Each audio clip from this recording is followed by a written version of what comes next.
Y vamos a ir a la primera entrevista de la tarde de hoy, porque el sábado pasado, el 21 de junio, se realizó el cuarto Congreso de Aprendizaje Socioemocional en la Torre de las Telecomunicaciones.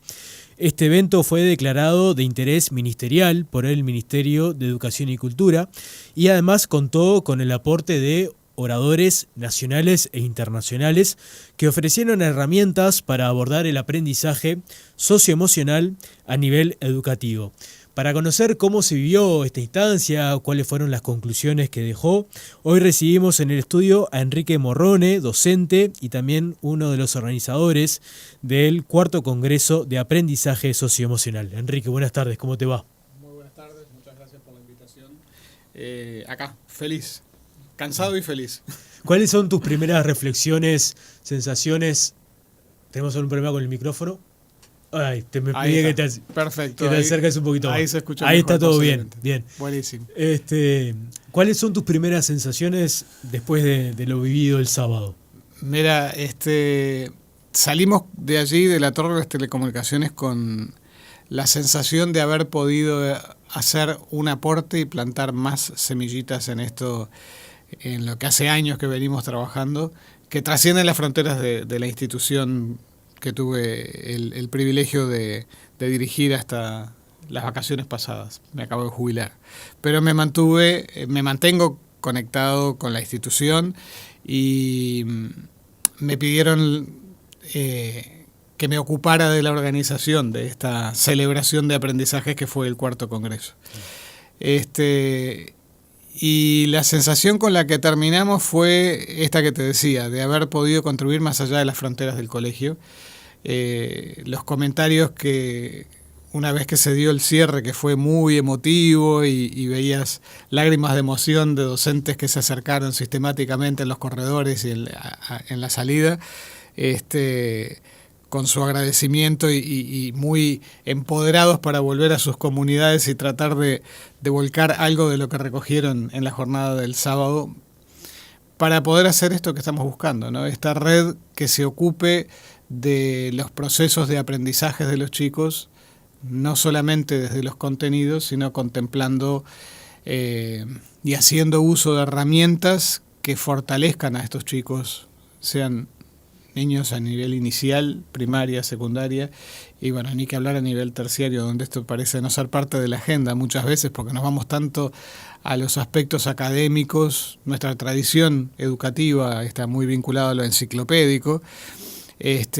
Afortunadamente eso está cambiando y se están dando las oportunidades para contemplar que estas personas que están aprendiendo se deben transformar no solamente en grandes técnicos en el área que elijan, sino antes que eso en la mejor versión de la persona que pueden llegar a ser.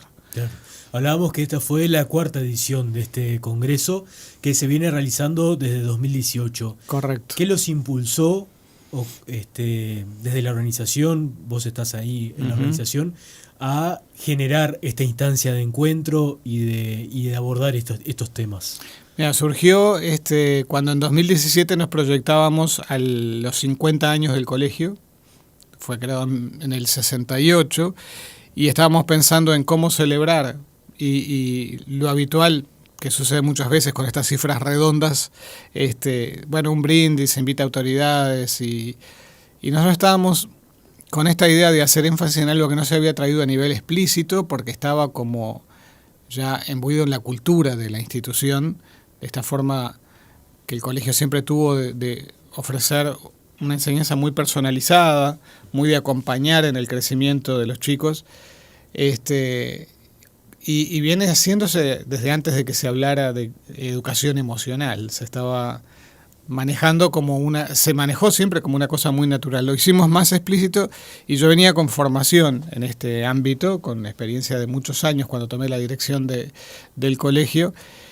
Y dijimos, vamos a tratar de hacer red interna para poder estar todos teniendo un enfoque similar en el trabajo, sea el docente de aula, la maestra de español, el profe de inglés, en secundaria sea la de química o sea el docente de arte o la recepcionista o quien apoya en mantenimiento y limpieza de la institución.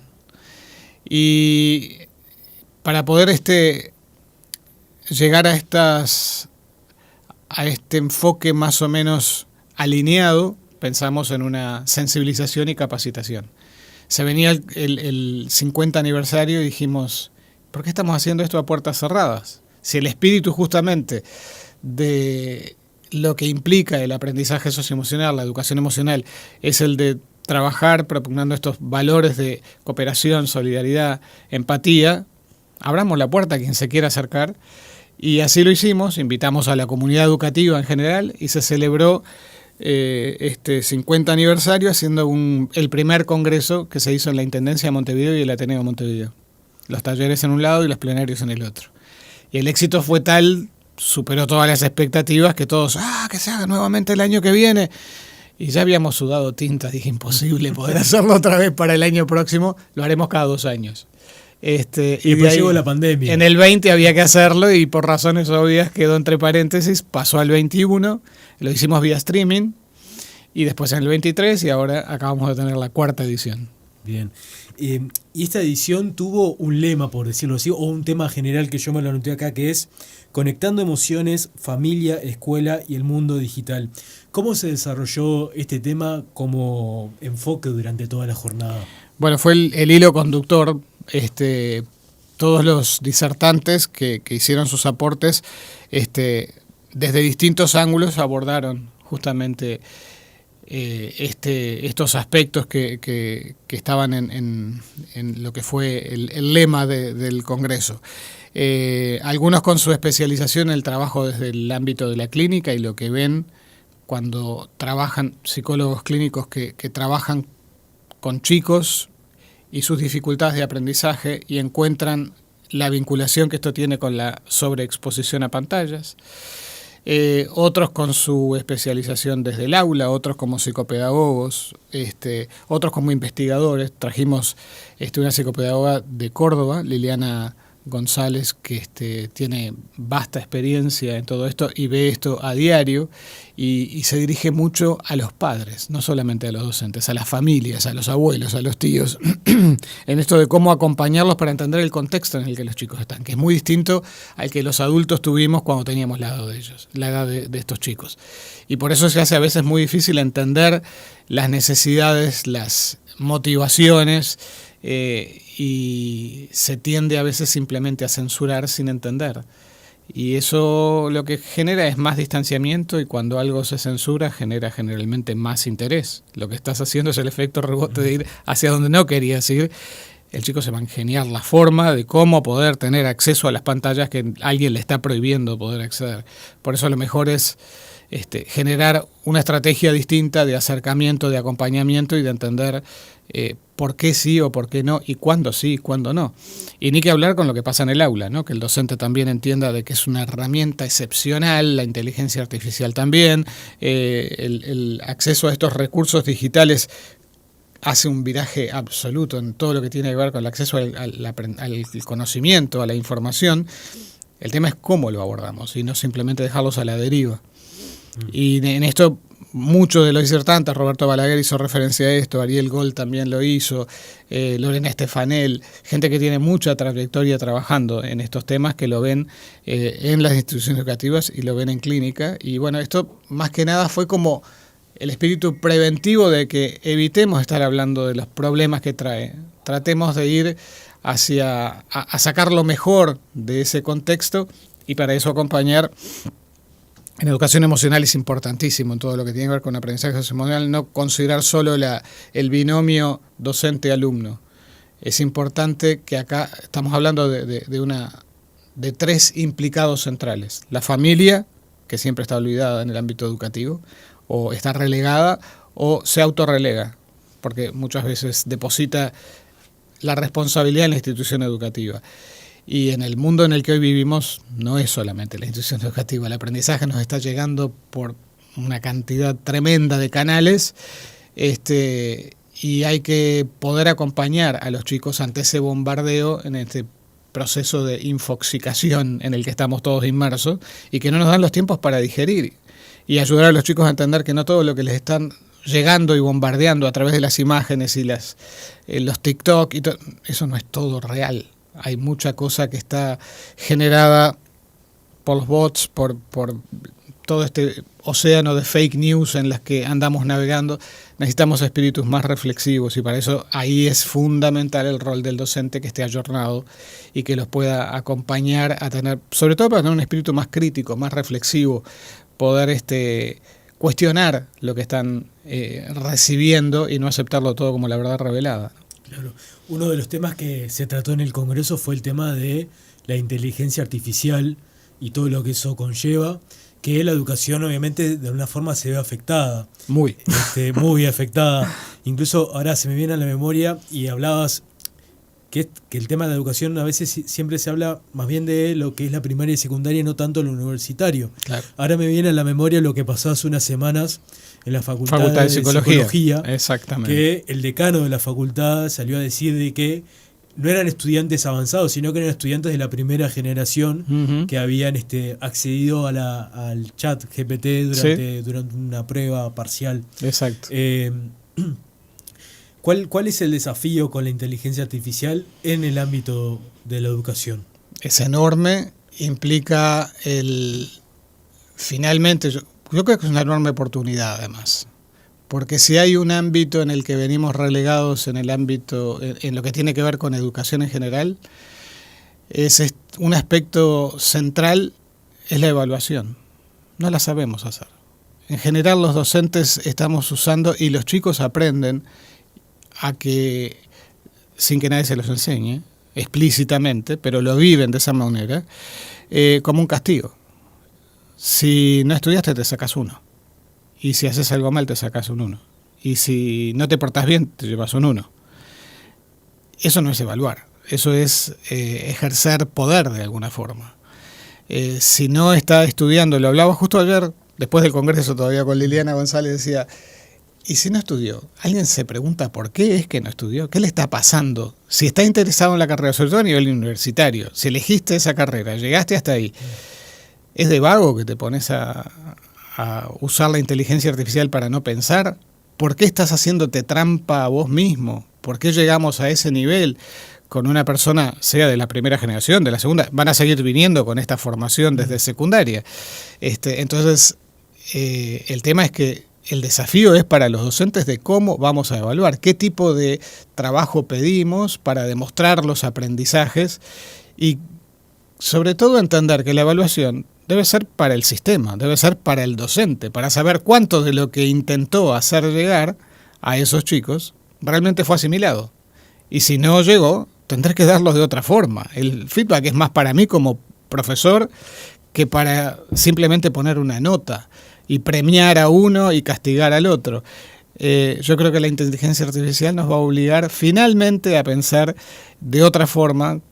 Y acá tengo que hacer referencia a un grande de nuestro sistema educativo, que es Pedro Ravela, que es una de las personas que más ha investigado sobre todo esto y al que deberíamos estar escuchando más sobre cómo realmente plantearnos la evaluación no como un arma, sino como una herramienta para mejorar los aprendizajes. Y la inteligencia artificial puede ayudarnos un montón. Ayer estábamos con este ejemplo diciendo... ¿Y qué tal? Yo llegué a tener una experiencia extraordinaria, me acuerdo, con un grupo hace no tanto tiempo, en el colegio, en un grupo de secundaria, con una integración de docentes de distintas áreas en secundaria. Eran profe de arte, de historia, de idioma español, y había alguien más y biología. Y la evaluación de fin de año fue una obra de teatro. Los chicos tenían que preparar el guión y actuar, en lugar de poner el famoso escrito tradicional y contesta esta pregunta y me las sé de memoria, te las contesto, me saqué la máxima nota y así como pasó el escrito me olvidé de todo lo que estaba porque lo hice nada más que para el escrito. Estos chicos tuvieron que investigar sobre la vida de Leonardo da Vinci, sus estudios en el ámbito de la medicina y el arte y prepararon un guión acompañados con todos los aprendizajes que tenían en el manejo de diálogos y temas que habían visto en idioma español, hicieron un viaje en el tiempo, van a entrevistar a Leonardo da Vinci, y Leonardo da Vinci los lleva ante sus estudiantes de medicina, donde les muestra desde la médula ósea que habían trabajado en biología, pasando por los músculos, y eso llevado al arte, y mostrando el David y trabajando. Y los docentes y yo quedamos como, ¡wow! ¡Qué creatividad! Eso fue una evaluación real, donde ellos disfrutaron del proceso de investigación y después de poder compartir todo aquello, hasta con el atuendo que se habían puesto y todo lo demás, y no hubo escrito, fue para ponerles 12 a cada uno de ellos, ¿no? Fue una cosa extraordinaria. Por eso digo, y la inteligencia artificial puede también ahora hacernos cuestionar que no sea solamente el copiar y pegar, sino el profundizar. La inteligencia artificial va a ayudar mucho a que, y ahí es el docente que entra, ayudarlos a los chicos a usarla en forma correcta, no haga copia y pegue como cuando tuvimos primer acceso a Google y queríamos la verdad revelada en la primera excepción que aparecía. Es hacerle más preguntas, ahondá, hacer las preguntas correctas. Y si pasa tal otra cosa, se da la misma consecuencia. ¿Y qué pasa si en lugar de acá fuera en el punto A es en el punto B? Empezá como eso puede ayudar a generar lo que estábamos diciendo, pensamiento más reflexivo. Claro, eso es en realidad el debate que instala hoy la inteligencia artificial. Correcto. Porque en realidad esto del copy-paste viene, como decías, desde que apareció Google. Claro. Cualquier buscador de formación. Tal cual, o sea, Exacto. Era copiar y pegar y entregabas la tarea y ya estaba. Tal cual. Lo que pasa hoy en día es ese pensamiento crítico que puede como estar quieto en los estudiantes al tener esta herramienta, ¿no? Por eso hay que instalarlo, hay que seguir apuntando a que lo puedan desarrollar. Enrique, y hablabas recién de esto de, bueno, se dejó de lado el escrito común y corriente. Como se debería dejar. No sé si se dejó. No, pero en este caso... el ejemplo que yo estaba dando, sí. Eso, ¿cómo se ha instalado en los últimos años? Trabajar en base a proyectos. En este caso fue una obra de teatro, pero sí, hemos escuchado en otras instituciones que se hacen también otros proyectos. Sí, yo creo que en ese sentido, también en primaria, yo di un ejemplo de secundaria, pero lo he visto en primaria con mucho éxito, y creo que va por ese lado, el empezar a imaginar, no simplemente responda a las siguientes preguntas o desarrolle este tema, esto de darles además los tiempos adecuados, porque, insisto, no debe ser considerado como un espacio de premio y castigo, sino permitirles investigar y que lleguen a sus propias conclusiones y las puedan. También pasa, y acá, por eso digo, esto del enfoque del aprendizaje socioemocional, cuanto más temprano lo podamos empezar a implementar, nos estamos asegurando mejores resultados en la medida que se transforma en adolescentes y en adultos. Y no pensar en censuras, sino en formación. Un componente esencial en todo esto es la confianza que ese docente puede poner en esos chicos y que los chicos pueden tener en su docente. Y no verlo como alguien que los va a castigar porque no estudiaron o porque no saben un tema.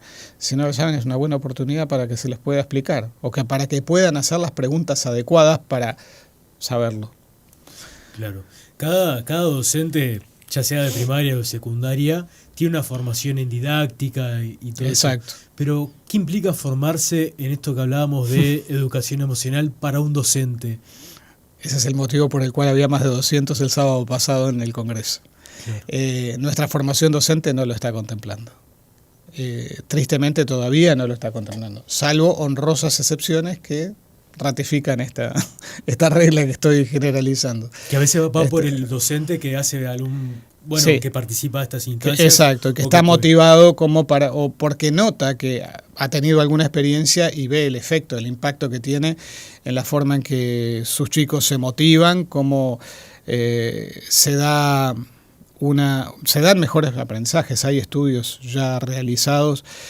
Otra de las referentes fuertísimas que tenemos en este ámbito en Uruguay es la doctora Carmen Albana Sanz, uruguaya, radicada en Barcelona, que acaba de recibir su título, su diploma como doctora en educación emocional, con quien venimos trabajando desde hace varios años con todo un equipo de apoyo en esto de la promulgación de la ley de educación emocional, que en el periodo de gobierno anterior había llegado incluso a tener media sanción, ahora ya con este nuevo ejercicio es como que jugando al ludo retrocede a todos los casilleros. Vamos a empezar de vuelta en esa búsqueda para que fundamentalmente se pueda llegar a los docentes y que esto sea parte de formación docente.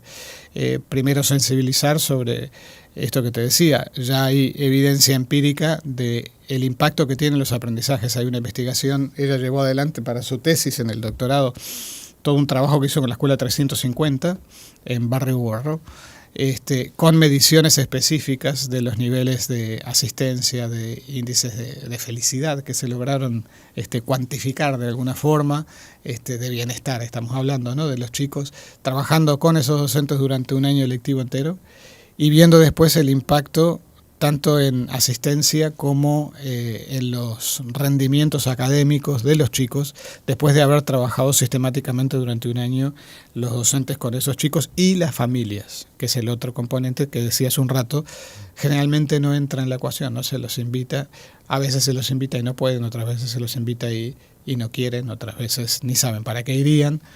Generalmente te encontrás con las familias que se acercan, son las que menos necesitarían porque ya están sensibilizadas en el tema. Pero bueno, hay mucho por hacer en este sentido y formación docente sí, sin duda, a nivel tanto el docente que está más sensibilizado a esto y que lo trabaja mucho es el de inicial. Ya en primaria se empieza a dar más relevancia a los aspectos académicos y los contenidos. Ahora esta reformulación educativa que planteó el gobierno anterior puso estos títulos sobre la mesa. Los docentes se enfrentaron a esto de empezar a trabajar en el desarrollo de destrezas, habilidades, capacidades, un montón de que se hizo como, por lo menos empezaron a sonar otras cosas que no eran solamente los contenidos. No tengo que enseñar la revolución artiguista solamente, sino que tengo que además trabajar en estos aspectos que tienen que ver con lo comunicacional, con muchos de estos aspectos que forman parte de la currícula de educación emocional. No han recibido toda la formación que necesitan y queda, como vos decías hace un momento, librado a la motivación que tenga el docente en investigar por su cuenta, a compartir con otros colegas o asistir a alguna instancia de formación o de sensibilización o de formación en este sentido, como esta que tuvimos recién.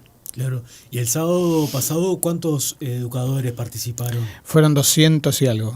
No tengo la cifra porque estamos todavía cerrando.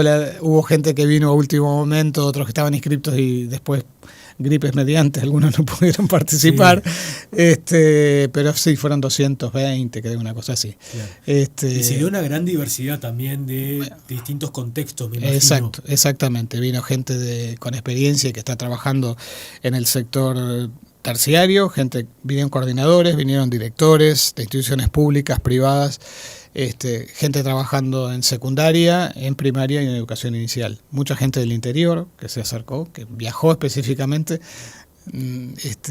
Así como dato anecdótico, la primera en llegar antes de que se habilitara incluso la acreditación fue la que vino más lejos, desde Bella Unión, la primera participante que llegó a Tres Cruces se vino directamente para allá, para el centro de convenciones de Antel. Vino gente de Melo, de Colonia, de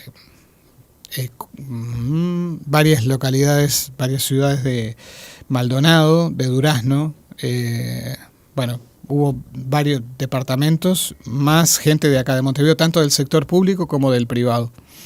Que esto es algo que nos interpela a todos, independientemente de donde estés, porque no es una cuestión solamente, yo hace un rato hacía referencia a esta investigación de Albana en Barrio Borro, esto no es solamente en sectores que estén en situación vulnerable, chicos en situación vulnerable, te pasa en pleno Carrasco y te pasa estas carencias a nivel emocional y la necesidad de alfabetización emocional. Se ven tanto en Malvin como en Buceo, en Villa Española, en Barrio Borro, en Bella Unión y en Melo. No formaba parte de nuestra cultura el considerar esto dentro de la currícula. Y hoy en día lo estamos empezando a instalar y eso creo que ha sido otra de las semillitas que pudo aportar el Congreso, ¿no? El poder, como decían estos colegas cuando se retiraban, que se iban tan empoderados a tratar de compartir esto con el resto de la gente en la institución en la que están trabajando para poder implementar cosas en el aula que habilite a cada uno a ser sí mismo. Y ese primero que tiene que hacer eso es el docente, pararse en su eje para ser el modelo referente de lo que implica bienestar emocional. No puedo transmitir lo que no soy. Puedo tener un discurso sobre el tema, pero igual se detecta esto en el ámbito del aprendizaje socioemocional, a diferencia de lo que pasa con los aprendizajes de conocimientos, de contenidos, vas primero desde la práctica y después vas a la teoría. En historia vos podés capaz que estudiarte algo de memoria, quedarte con todo un concepto teórico y después tratar de aplicarlo hacia hechos concretos. Acá es al revés. Primero tenés que vivenciar. Yo te podría decir, te voy a dar una clase sobre empatía y me podés escuchar y puede entrar por uno de ellos y por el otro. Y podés tener una actitud para nada empática, habiendo terminado toda una conversación o todo un concepto teórico de lo que que es solidario, y puedo mirar una película y puedo hacer... Lo que tengo que hacer es implementar actividades y cuestiones para que se pueda vivenciar una situación de empatía. Y después de eso, pongámoslo en palabras. Después de haberlo puesto en uno, entonces ahí lo puedo llevar al ámbito de lo teórico y puedo manejarlo en forma verbal. Pero es importante que se dé y eso no es fácil de hacer. Para eso hay que armar incluso un currículum sobre qué aspectos son los que decide la institución o el docente, y si puede hacerlo en red, por supuesto, es muchísimo mejor porque va a tener más alto impacto. Eso también, eso de la variedad, ¿no? de cómo llevar un tema, también se vivió en el encuentro, porque hay un reel que ustedes publicaron ahí desde la organización, que hasta hubo un momento lúdico, pero también que fue un momento de aprendizaje. Totalmente, sí, fue hubo más de uno, pero hubo uno central, que fue un juego, que en realidad es un experimento social, donde había que invocar unas pelotas en un canasto y todos empezaron a mirar qué están haciendo, para qué subieron. Había 4 que estaban actuando en ese momento, más otra persona que iba dirigiendo la actividad, y después se fue cuando lo vieron quedaron sorprendidos de que veían gente invocando pelotas en un canasto, con distintas condiciones. El que estaba delante del todo tenía posibilidad de moverse y hacer lo que quisiera y tenía una cantidad ilimitada prácticamente de pelotas. Quien estaba detrás tenía una cantidad más reducida de pelotas, pero no podía pararse. Tenía el obstáculo de la otra persona delante. Quien estaba más atrás estaba con los ojos vendados y escuchaba lo que había que hacer, pero no tenía idea dónde estaría la canasta, dónde estarían las pelotas que tenía que agarrar, y quien estaba atrás estaba con las manos atadas, estaba inmovilizado y no podía hacer. Y de eso se trató, de ver cómo la vida misma se encarga de darnos a todos diferentes oportunidades. Y no todos llegamos con las mismas. El tema es qué hace aquel que tiene todas las oportunidades servidas en bandeja, como hizo este actor, que era uno de los docentes, que después de un rato se dio cuenta que estaba haciendo eso, se levantó, ya había tirado varias, había invocado y vio que los demás no podían, entonces él sí que tenía la posibilidad se levantó y fue con la canasta y se le acercó a cada uno y les dio instrucciones de cómo hacerlo. Ahí se vivenció la solidaridad, la empatía, cuando a él le bajó la ficha de qué estaba pasando con los otros. Y después eso se lleva al discurso, no solamente... Entonces, ese tipo de cosas que fue demostrado ahí.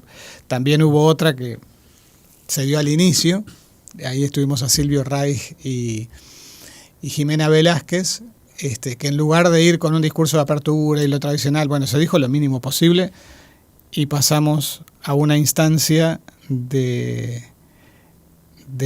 entender lo que es la atención plena. Una herramienta fundamental que ayuda mucho a todos, adultos y niños, a centrarnos es la atención plena, el mindfulness.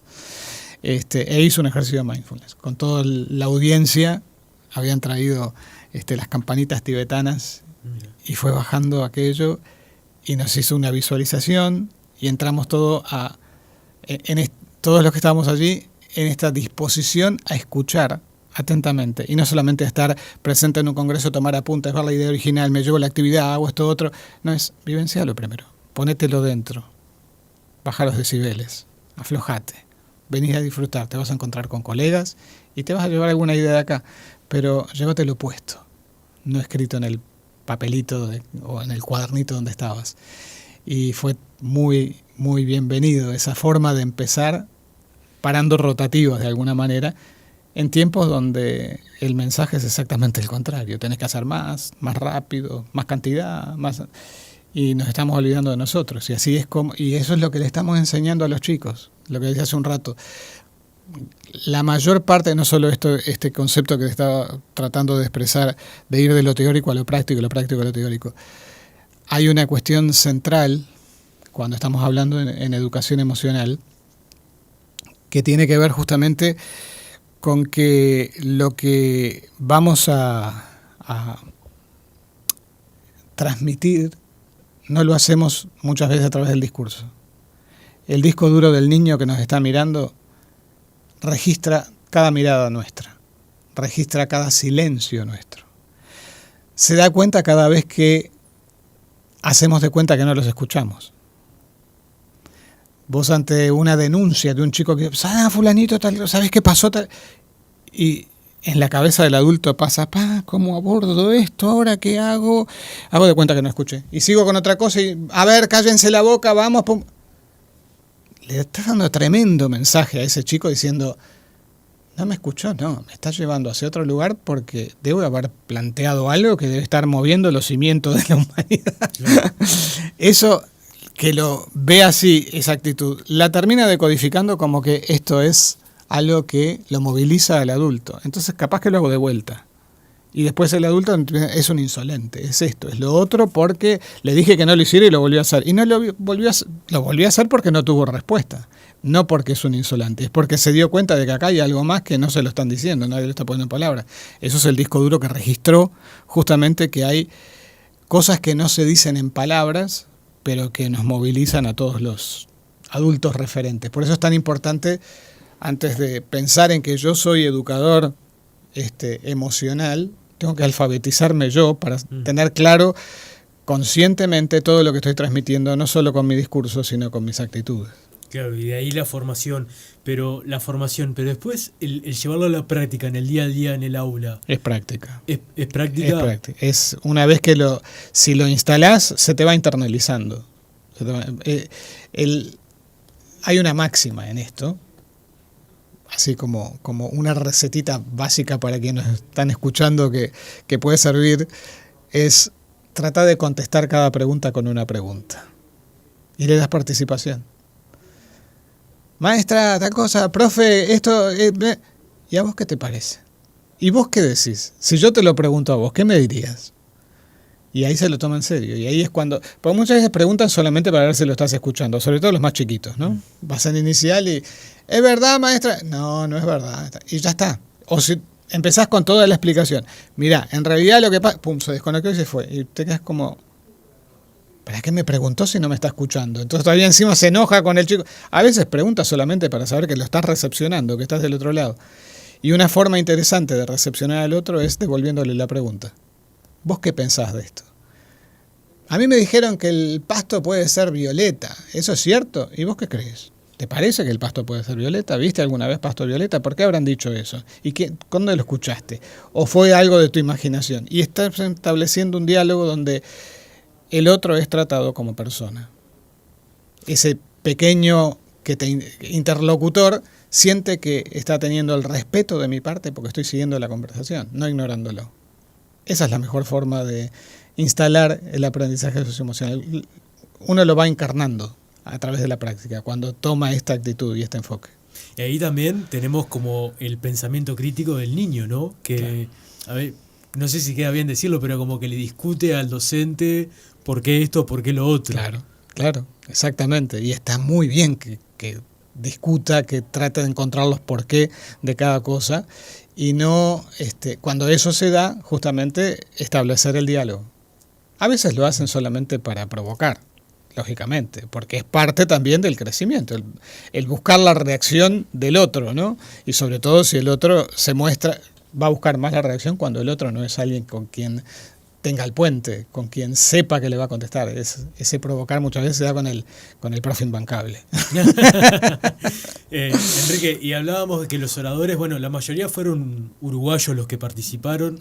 Carmen Albana Sanz participó por vía Zoom desde Exactamente, España. fue una videoconferencia desde Barcelona, valiosísima, fue la primera en abrir la jornada. Ahora tenemos el gusto de tenerla en Uruguay dentro de poco tiempo, viene el mes que viene, en julio va a estar acá. Por lo general siempre viene por esta fecha, sí, ¿no? Sí, que es el periodo lógicamente en Europa del verano de allá, claro. Y ella, por su amor a Uruguay, sacrifica parte del verano para venirse al invierno nuestro, pero es el periodo que tiene libre justamente, y ahí, bueno, hemos ya en varios años que venimos organizando alguna movida para llegar a más gente también en esta sensibilización y tratando de aportar a la formación de todos. Después tuvimos a Mónica Rodríguez Salvo, que es una especialista en mindfulness y en aplicación práctica de todo esto en el ámbito de aula. Ella está en Buenos Aires y viajó para esto. Mencionaba a Liliana hace un rato, que vino desde Córdoba, y después de acá de Uruguay, Lorena Estefanel, Elena Modeleski, que hizo una presentación realmente interesantísima sobre esto más allá de lo socioemocional. Muchas veces se da desde el abordaje desde distintos ámbitos, ¿no?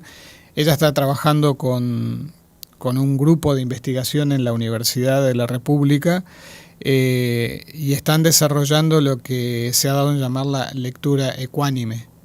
Es realmente interesantísimo el enfoque filosófico que tiene que ver con el impacto para mejorar los aprendizajes y llevar a los chicos a tener estas vivencias de las que estábamos hablando hace un ratito.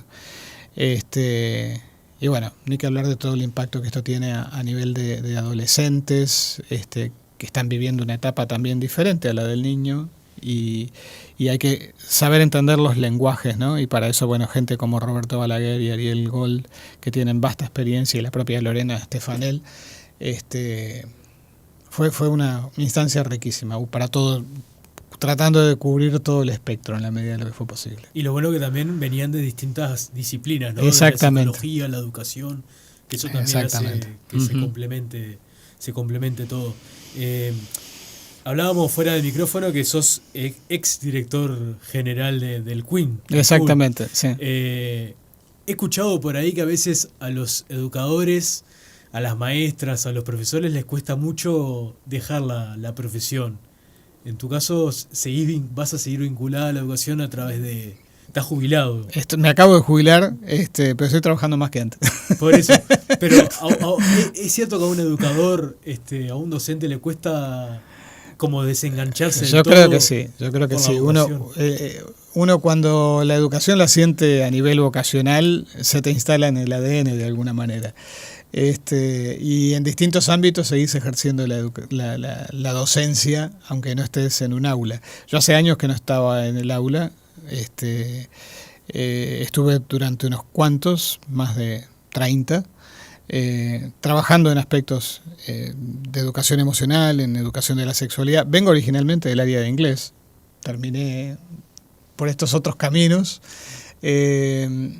y después, bueno, a partir de esto, la vinculación que hoy tengo es, como decías hace un ratito, después de la dirección general que dejé estas vacaciones pasadas, la organización del Congreso es algo que me hace sentir que, bueno, puedo aportar un poquito más, y ahora estamos con un proyecto incluso de que lo que se presentó en el Congreso no haya terminado exclusivamente en el Congreso, sino ir hacia la oportunidad de interactuar con los disertantes que escucharon el sábado pasado en una serie de talleres de ida y vuelta, que es lo que te pasa habitualmente. Vos te vas con un montón de ideas del Congreso, te llevas un montón de apuntes, volvés al aula y te encontrás con una realidad, con cosas que no las habías imaginado, y ahora qué hago, todo esto que dijo Ariel, lo que dijo Roberto, lo que dijo Lorena, pero me pasa A, B, C, D. Bueno, la idea es esta: programar estos talleres que van a ir en el segundo semestre para que puedan volver a encontrarse con Lorena, con Roberto, con Ariel, con estos referentes, o con Mónica en forma online, porque ella está en Buenos Aires, pero también va a participar de esto, y poder ir en este ida y vuelta y compartir mejores experiencias y aquellos conceptos que se vieron en el Congreso, ver cómo bajarlos a la práctica. Claro, profundizar en eso que quedó capaz Exacto. que por encima. Ese es el desafío con el que me enfrento ahora, por eso no estoy en docencia, pero tratando de colaborar con los docentes. Claro, así que bueno, esto se va a realizar ahora a partir de agosto. En agosto. Desde agosto hasta fin de año van a haber distintos módulos creo que casi todos están planificados como para que sean 4 talleres, capaz que uno cada 15 días, donde se dé esta interacción más mano a mano. Y después el 5º congreso se realiza cada 2 años, cada así que en el 2027 2027 estaremos allí preparándonos para eso. Se realizará. Ya desde el año que viene. Enrique, la verdad que es un gusto haberte recibido y que hayas contado lo que ha sido esta experiencia, las conclusiones de este 4º Congreso de Aprendizaje Socioemocional. Muchísimas gracias por la invitación y bueno, seguiremos en contacto entonces. Hay mucha información de todo esto en la web, buscando CASE, que es la sigla de Congreso de Aprendizaje Socioemocional, CASEUI, por Uruguay.org. Y ahí hay muchísima información sobre el Congreso y cosas que iremos actualizando allí en ese sitio. Perfecto, muy bien. Así que ya saben, CASE.ui. CASEUI todo junto, CASEUI.org. Muy bien, así que ahí pueden conseguir más información. Muchas gracias, Enrique. Un placer, gracias a ustedes. Estuvimos conversando con Enrique Morrone, docente, ex director general del Queen School y organizador del 4º Congreso de Aprendizaje Socioemocional.